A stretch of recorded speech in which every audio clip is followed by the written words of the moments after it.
Hyaluronic acid is nature's very own moisturizer. It occurs naturally in the body and in abundance when you are younger.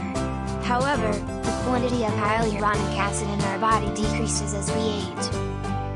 Hyaluronic acid is known for alleviating dry skin, reducing the appearance of fine lines and wrinkles and speeding up wound healing. How to use hyaluronic acid properly. Apply to face, neck and chest area twice a day in damp skin. Apply prior to moisturizer.